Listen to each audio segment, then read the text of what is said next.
But I did one in Singapore, the original called Chang and Eng. It was a musical based on the life story of the conjoined twins, the Siamese twins. Yeah. Para lang sa kaalaman ng lahat, ano raw yung pinasikat mong kanta? Sana naman. History, yeah. Sana naman. By Benny Sample! Sana naman. Ay, pagbigyan. Uy! Sa tuwina kapag nag-iisa, larawan mo ang lagi kong nakikita. Yan, alright. Araw-gabi ay laging nang pangarap ka. Ikaw ang aking pag-ibig, ikaw ang aking ligaya. Yun. Sana naman. Kinakanta ko yon. I think the music industry now parang really changed so much. So I'm still finding my way in kung what kind of genre kung ano yung gagawin ko. Because it's really very, very far from our time. So I'm still in the process of really, finding the right rhythm for it. Yeah. Although it's easier now kasi nga you can produce your own now and you can release your own songs. Kaya lang pag mag-release ako, I really want that song to really be different. That's it. Yeah. Oo. Bale, concert musical. Ito, first time to. Bale, may mga naging events naman na, di ba, like months ago. Pero yung musical, ito yung first face-to-face with an audience. Ano kayo ang feelings mo? Parang bago lang ulit. Huling mag-perform in front of a live audience.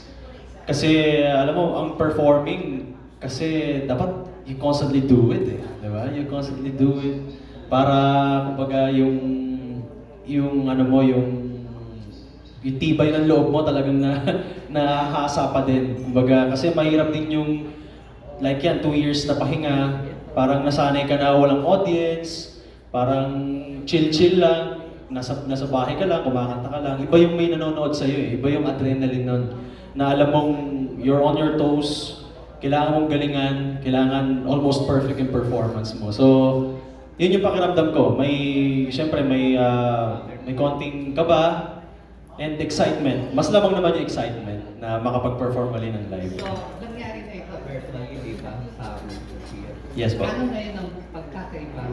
Meron ba iibahin o babaguhin sa version mo sa verbal ang I will kaysa dito sa face-to-face? Marami pong nabago. Maraming, unang-una yung cast, like 80% bago ngayon. Yan si Kuya Roeder, si Krizza.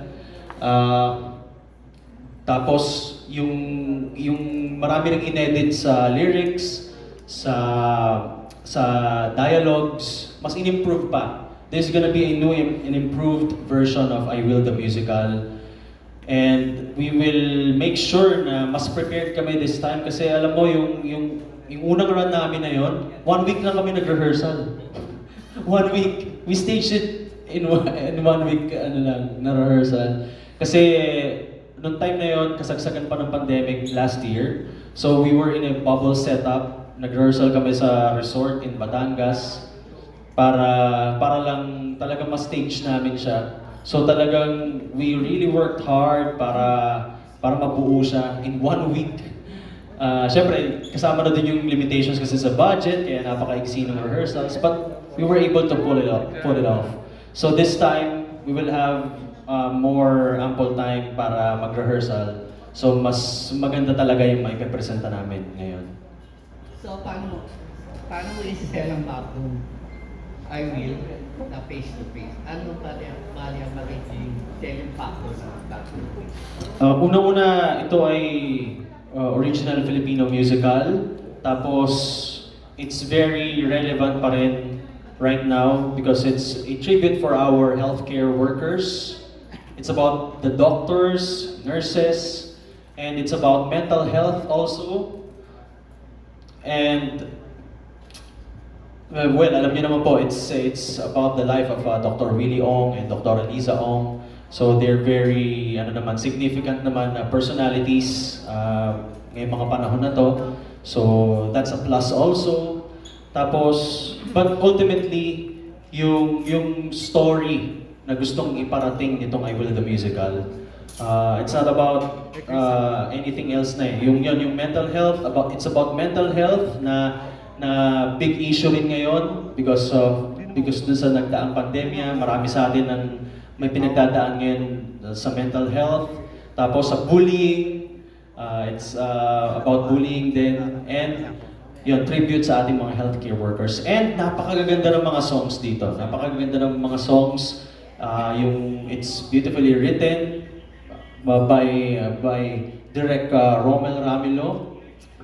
Ayan, so abangan nila. Sana makapanood po ang lahat ng I Will the Musical. And kasama ko pa ang mga nagagaling ang mga artists na sina Ate Ima Castro, gaganap bilang mother of Doc Willie Ong, and Kuya Roeder Camañag, ang father ni Doc Willie Ong, John Jovin Uy as Colonel Uwano, ang family friend ng Ong family na nag-encourage sa kanya para i-pursue ang medicine. And of course, Krizza Neri, gaganap bilang Dr. Liza Ong, na isa ring singing champion sa GMA 7.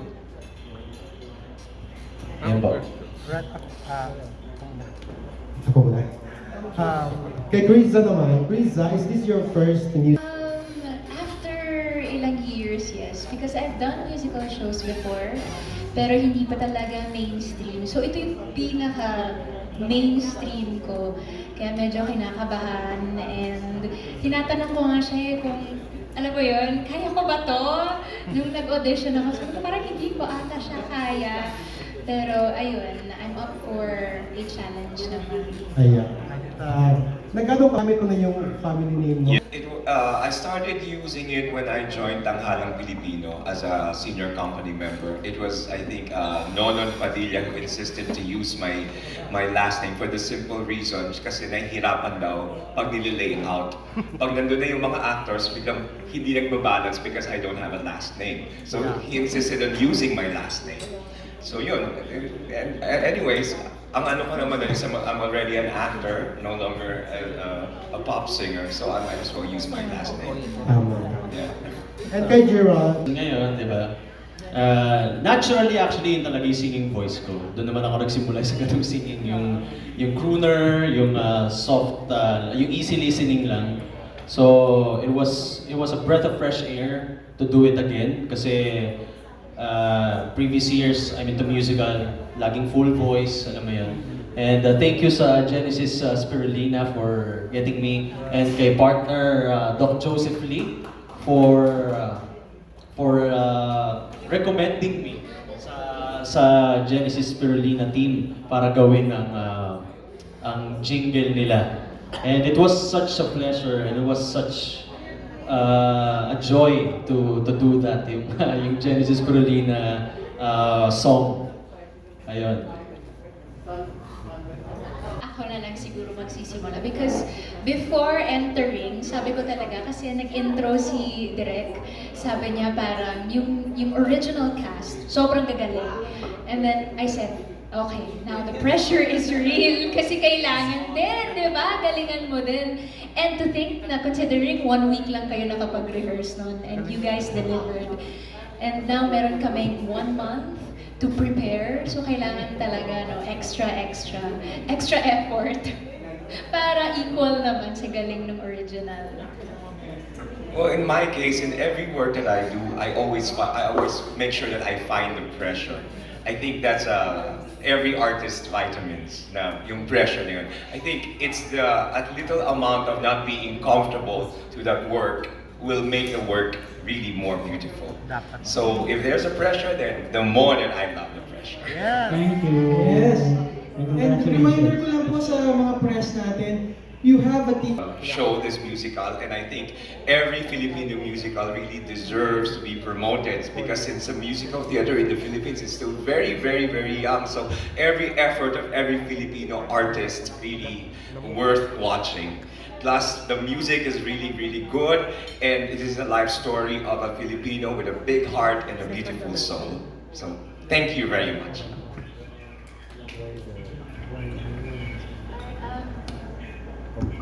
Thank you everybody for coming today, and yes, please do watch I Will, the musical.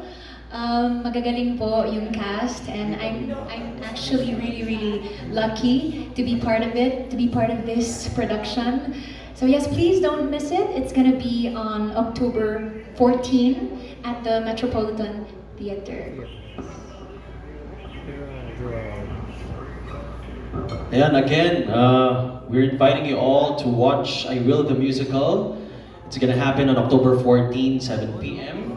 at the Metropolitan Theater. And for tickets, they can avail it on ticketworld.com.ph.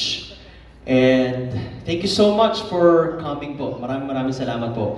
And i-promote ko na rin po yung yung upcoming movie ko po, yung Mama Sapano, Now It Can Be Told. It's about yung ating pong heroes na SAP 44. I played the role of Christopher Lalan, the lone survivor of the 55th Special Action Company. So, kaabang-abang din po ito. Napakaganda po ng movie. We had a private preview just like last week lang. Sobrang ganda po ng movie. It's under Buracho Film Productions of Attorney Ferdy Topacio. So, very soon mapapanood na rin po nila yan. Mama Sapano, Now It Can Be Told. At meron pong upcoming movie din si Gerald with Marion Honor. It's entitled Alcoda, produced by and directed by Direk Niel de Mesa dito sa NDN. In fact, after this mamaya may shooting pa sila ni Marion para mapanood nyo din. It's a rom-com naman. It's a rom-com, ibang-iba naman doon sa Mama Sapano. So may maiiwan po, yung sa question kanina, may maiiwan si Gerald sa mga fans niya, sa mga supporters niya when he goes to Denmark next year kasi may dalawang movie siya na darating. Ang Mama Sapano is being eyed for the Metro Manila Film Festival. So hopefully, ipasok talaga ni Attorney. Maganda yung pelikula, and alam niyo ni Ann, maganda yung pelikula na Mama Sapano na written. Artista kami doon. Yun pong Alcoda.